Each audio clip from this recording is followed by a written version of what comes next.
en train de poser du scotch avec l'adresse de la Fraternité Notre-Dame, le numéro de téléphone pour envoyer en Haïti pour être sûr que ça arrive bien, qu'on puisse reconnaître vite en arrivant.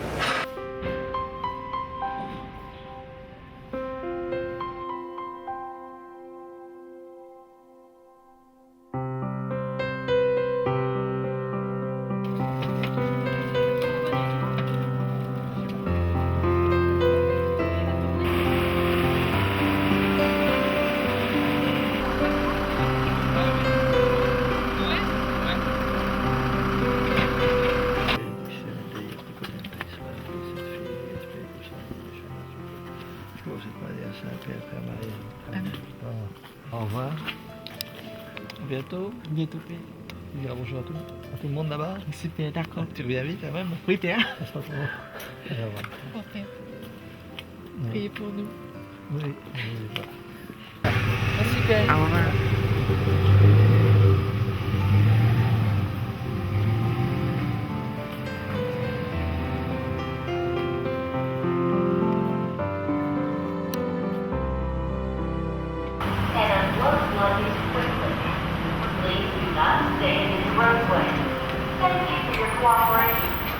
Voilà, nous sommes à l'aéroport là. Nous allons très bientôt prendre l'avion pour partir en Haïti.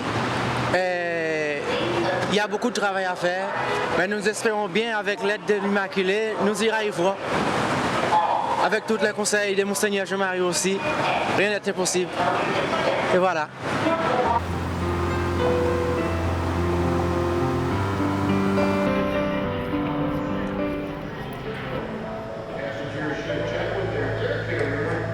Voilà, l'heure du départ est arrivée pour Haïti. Donc on va aller rejoindre Sœur Marie-Christine et Frère Camille-Marie qui sont déjà sur place. La situation est dramatique là-bas, ils nous ont dit. Donc on a, grâce à tout le travail de nos frères et sœurs ici, notre supérieur bien sûr, du Père Jean-Marie, donc on va partir avec 3 palettes. Les 3 premières palettes partent avec nous et les autres palettes de médicaments, de nourriture, d'eau, de tout ce que peuvent avoir besoin ces gens vont nous suivre bientôt. Et on a beaucoup de travail à faire là-bas. On remercie tous les gens qui nous ont aidés, tous ceux qui nous ont aidés à récolter la nourriture et les médicaments. On espère qu'ils vont continuer à nous aider parce qu'on va continuer, j'espère, à pouvoir recevoir tout ça. Parce que il y a des tels besoins, les gens là-bas n'ont plus rien. Il n'y a rien à manger, rien à boire. C'est réel, c'est pas des mots comme ça, c'est vraiment réel. Et donc on espère que l'effort de solidarité va continuer. Et on tient à remercier notre supérieur, Monseigneur Jean-Marie, de tout ce qu'il a fait pour nous, tout ce qu'il fait pour ses amis haïtiens, tous ces pauvres gens en Haïti. Parce qu'il se dépense sans compter, jour et nuit, et nous qui sommes à côté, qui le voyons, eh bien, on trouve ça fabuleux ce qu'il fait. Voilà, donc à bientôt j'espère. On essaiera de vous envoyer quelques images, parce qu'on a aussi pris une caméra pour pouvoir vous envoyer quelques images de ce qui se passe là-bas. Après avoir reçu la communion de Monseigneur Jean-Marie à 2 h du matin, nous sommes arrivés à l'aéroport parce qu'avec tous nos bagages que lui-même avait préparés, parce que vous voyez tout ce que nous avons ici sur le dos, c'est lui-même qui était les acheter pour que nous ayons tout ce qu'il faut sur place pour pouvoir gravir les sentiers tortueux. Et donc nous sommes équipés correctement grâce aussi à votre aide. Nous tenons à remercier tous les bienfaiteurs qui ont participé à ce départ. Et nous remercions spécialement notre supérieur d'avoir bien veillé à préparer toutes ces choses pour nous, afin que nous manquions de rien et que nous soyons en bonne santé là-bas et que nous revenions en bonne santé. Et nous allons être là-bas pour donc soutenir les malades, apporter les sacrements, donner les sacrements des malades et aussi veiller spirituellement à tous ces pauvres gens qui attendent un prêtre pour leur célébrer la messe et recevoir la Sainte Communion. Parce que sans ça, vous voyez, tous ces gens sont un peu désespérés, ils n'ont pas de secours des catholiques. Donc voilà, nous partons là-bas dans ce but qui est essentiel aussi. Voilà. Donc on part pour aider les gens spirituellement et corporellement. Voilà.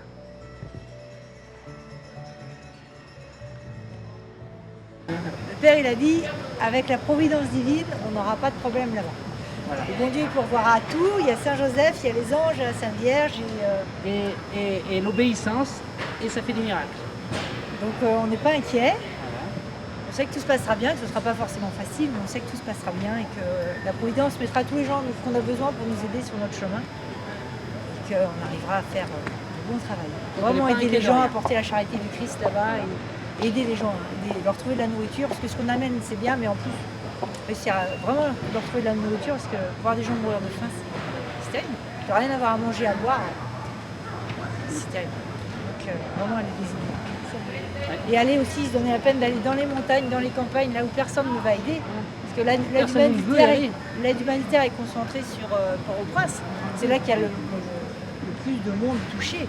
Mais il y a aussi tous les gens de la campagne qui sont dispersés dans les montagnes, qui n'ont pas accès. Voilà. Et qui n'ont rien. Donc c'est pour ça qu'on a équipé des sacs à dos, des chaussures de marche, parce que nous, on va aller leur porter à ceux-là, en plus des autres. Et en plus aussi à toutes les familles de nos religieux et religieuses qui font partie de la congrégation. Donc on part aussi les aider, qui n'ont rien. Donc la priorité est d'abord basée sur ces familles-là, et après les familles qui sont aux alentours, qui ont besoin d'aide aussi. Et comme dit le Père, on a vu à la construction des chevaux ce qu'ont fait les anges.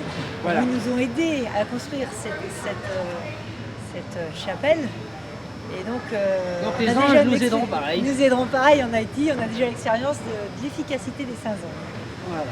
Ils nous aideront à porter nos caisses, nos valises, et à nous trouver les moyens de transport et à construire ce qu'il y a besoin, etc. Parce que transporter des palettes de plusieurs tonnes de nourriture dans les montagnes à dos de mulets ou à dos d'hommes, c'est toute une entreprise.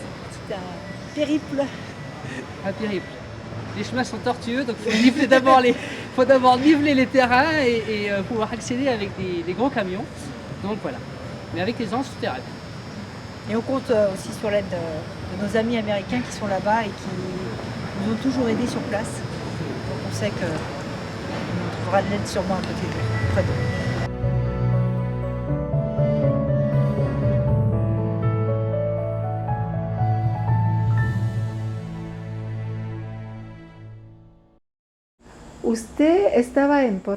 Vous étiez à Port-au-Prince le jour du tremblement de terre, ça fait quelques jours, 7 jours auparavant. Pouvez-vous nous dire ce qui s'est passé et ce que vous avez ressenti? Eh bien, ce fut une expérience inoubliable.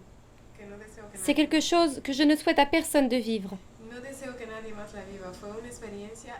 Une expérience inoubliable. Quelque chose comme la fin du monde. Je me trouvais dans la cuisine de la maison et j'ai senti le sol bouger. C'était les premières secousses. Et ça bougeait comme des vagues sur les flots. Et ce qui tourmentait ma pensée, c'était mon fils, car il était dehors. Et j'ai essayé de sortir, mais il était impossible de sortir. Il était impossible de se déplacer, car on perdait l'équilibre. Et le temps que ça m'a pris à me rendre dehors, le tremblement de terre avait pris fin. Et si cette maison était tombée, je ne serais pas là pour le raconter. J'aurais été écrasée. Donc, ce fut des moments de grande confusion, car il y avait des cris, et on est sorti dehors, et il y avait des murs tombés par terre. Il y avait des maisons à terre, et les gens criaient et criaient. Mais ce ne fut pas le seul, non, non, ça a continué. Et au fur et à mesure que ça a continué, la panique allait en augmentant. Il y a eu plusieurs tremblements de terre ce jour-là. Étaient-ils rapprochés? Oui, très peu de temps entre chaque. La nuit commençait déjà à tomber. Et à la première grosse secousse, il y avait encore un peu de lumière. Mais ensuite, quand les autres ont commencé, il faisait presque nuit. Le soleil avait disparu. Et c'était les unes après les autres. Et il me semble que ça a bien duré une demi-heure. Et très fort car... À chaque fois, on aurait dit que c'était fini. Mais une autre se produisait. Et la panique augmentait. Et la peur. Et qui sait? Et votre maison se trouve dans quelle partie de Port-au-Prince? Nous vivons à Bourdon. Bourdon, c'est-à-dire à 2 ou 3 blocs au-dessous de l'hôtel Montana? Qui a été complètement détruit? Oui, détruit, c'est bien ça. Oui, de cela je dois rendre grâce à Dieu. Et que cette maison où nous nous trouvons n'ait rien eu. C'est très impressionnant. Je dis que c'est un miracle, car cela ne pouvait arriver seulement qu'avec la protection de Dieu. Sur le côté, un mur s'est écroulé. À 3 maisons de là, une maison a été détruite et une Française se trouvait à l'intérieur. Et il leur a fallu 2 jours pour l'en retirer, car ils n'avaient pas d'équipe de secours, ils n'avaient rien. Une autre maison a perdu un mur, et une autre aussi s'est effondrée. Alors, mon Dieu, j'ai bien senti qu'il me protégeait, qu'il nous gardait. Et mon fils, qui jouait à l'extérieur, c'était ça le plus... Mais pourtant, il n'y avait pas de danger. Donc, personne de votre famille a été blessé? Non, personne de ma famille. Grâce à Dieu, vraiment grâce à Dieu. Et aujourd'hui, vous pensez encore à tout ça? C'est vrai, chaque jour, à tout moment. C'est une image qu'on ne peut se retirer de l'esprit. Car ça ressemble à la fin du monde. C'est une destruction totale. Et comme une calamité, quelque chose d'horrible. Puis, le lendemain, quand on a pu sortir, qu'ils avaient retiré quelques décombres des rues, alors des cadavres à chaque bloc, 3 ou 4 tas de 5, 6 ou 7 personnes couvertes, mortes. Et on ne savait pas qui s'était fait prendre et qui avait disparu. C'est une scène que je ne pourrai jamais oublier et que je ne souhaite à personne de vivre. Ces maisons qui s'étaient écroulées et on entendait les personnes crier « Non, non !»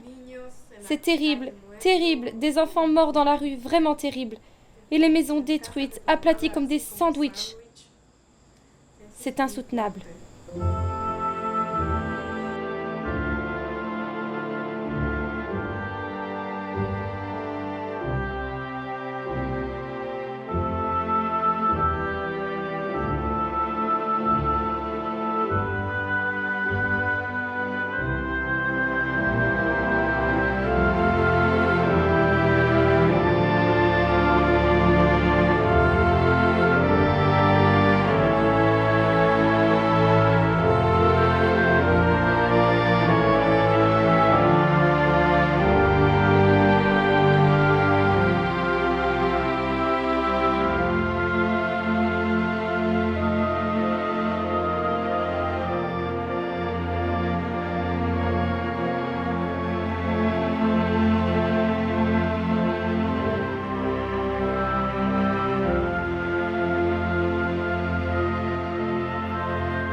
Allô, c'est Marie Bénédicte? Oui, on a une voiture, mais j'ai pas trouvé de camion pour apporter les affaires. On se retrouve au dépôt d'American Cargo.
avoir envie, c'est l'essentiel. La maison, elle commence à se bouger. Et vous, Tony, ça va bien? Ah ouais. Sauf la maison qui est... C'est l'essentiel, l'essentiel, ça peut être envie, quoi. Voilà. Vous avez un grand bonjour de la part de frère Paul-Marie, de tous les frères, quoi, de Monseigneur. Ok. Pose bien à vous, le Monseigneur. Ça va bien. Oui, ça, on va très bien.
Notre Père qui es aux cieux, que votre nom soit sanctifié, que votre règne arrive, que votre volonté soit faite sur la terre comme au ciel.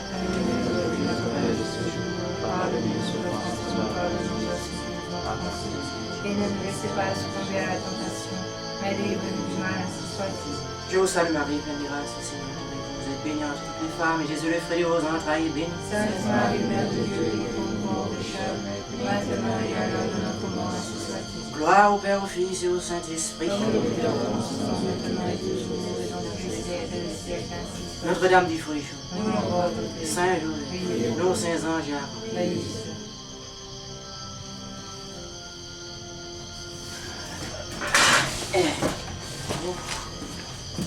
Ouais.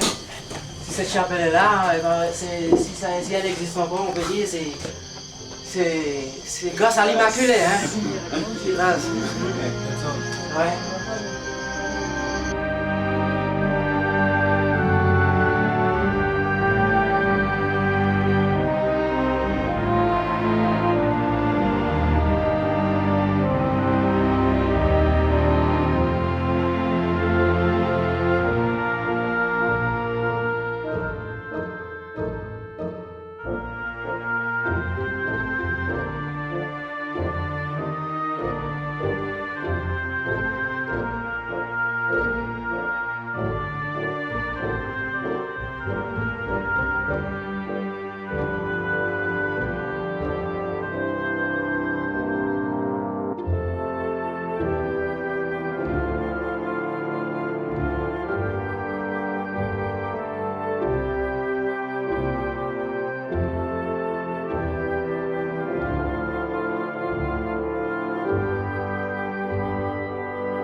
On a marché pendant 3 jours.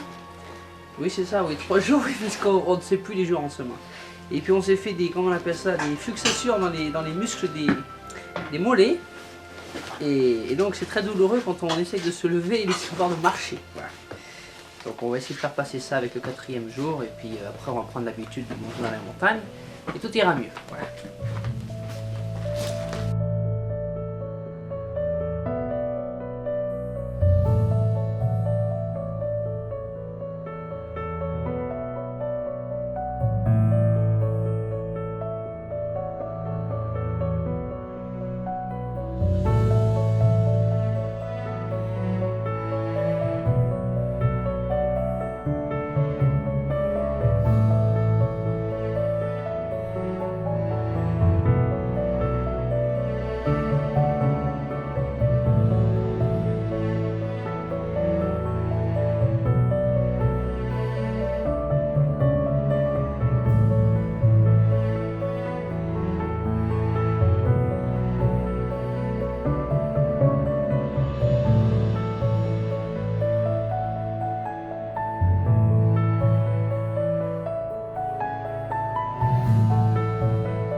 Nous allons travailler ensemble. Mon cousin. Ok, d'accord. Et vous, ma cousine, vous allez... Peut-être elle va voir les sœurs comme ça. Oui, il faut. Vous allez vous occuper un peu avec les sœurs comme ça. Parlez avec elle. Elle parle créole aussi, elle parle français. Vous parlez la langue que vous voulez, la langue que vous préférez. Ok, merci.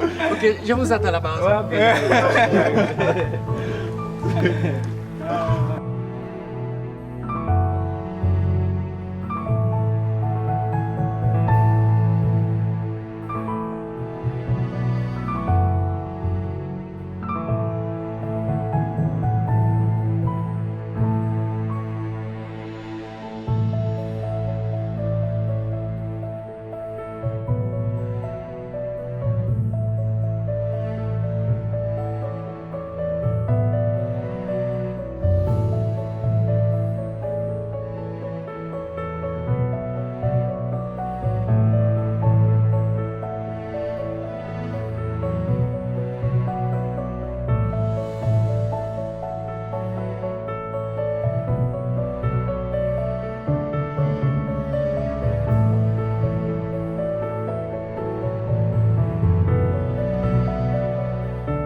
C'est vrai, oui.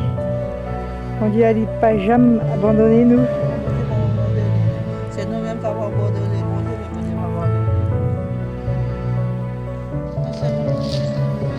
C'est ici, ça c'était Kaiki. Eh, caille, bloc, nous avons semblé faire caille. Mais quand on parle de caille, puis on parle ici. Ah ouais.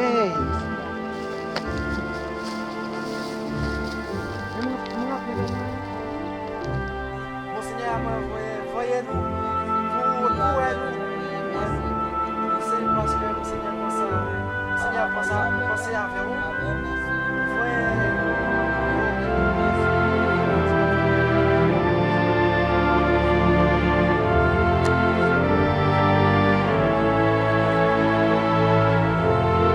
Ça va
Frère Bénédicte, qu'est-ce que vous ramassez là? Alors là, on ramasse les pois Congo. La récolte a été faite déjà. On avait laissé des gousses à graines. Donc elles sont sèches, on les ramasse pour pouvoir établir notre camp dans le champ de pois Congo. Donc on a vu un petit peu ce matin comment on allait établir un petit peu la mission. Donc au milieu du champ de pois Congo, on va mettre nos tentes. La clôture religieuse sera au milieu des champs. Et dans un champ un petit peu à l'écart, on va remettre rapidement la tente de l'école pour que les enfants puissent revenir à l'école, rouvrir l'école et pouvoir nourrir surtout les enfants à l'école. Et à côté, la tente du dispensaire pour pouvoir soigner tous les gens. Le plus grand problème ici, c'est l'habitat, puisque la plupart des maisons sont cassées. Donc dès que la pluie va arriver, les gens ne pourront pas s'abriter. Donc on espère pouvoir trouver des tentes pour les loger, les protéger de la pluie. Et puis c'est la nourriture, pouvoir se nourrir donc avec l'aide de Dieu, de Notre-Dame et les prières de notre supérieur. Eh bien, on essaie de trouver tout ça pour aider ces gens. On fait de notre mieux avec l'aide du ciel.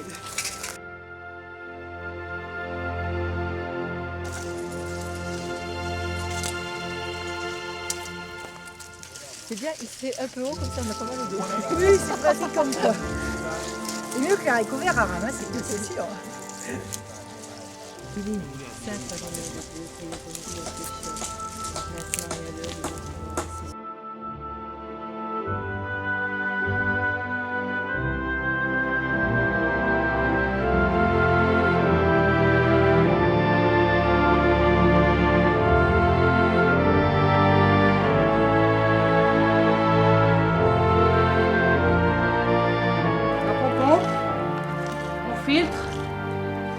Et ensuite on pourra boire.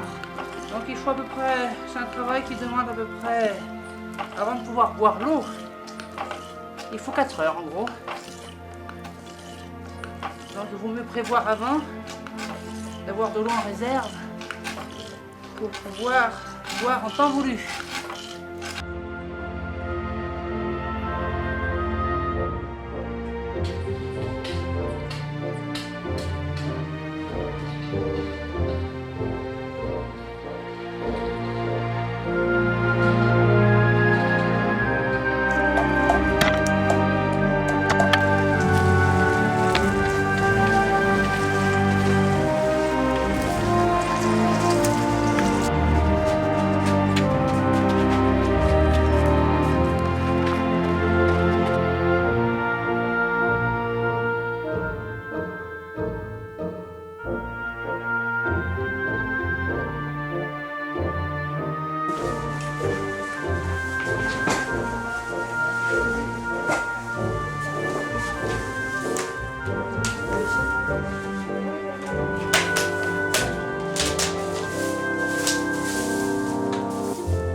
Lecture de la lettre de Saint Paul aux Romains. Frères, ne vous fiez pas à votre propre jugement et ne rendez à personne le mal pour le mal.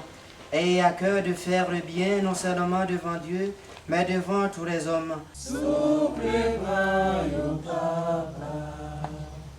Difesa, ventunesa usasila, sima eliga tout venu Jésus, sima eliga tout venu.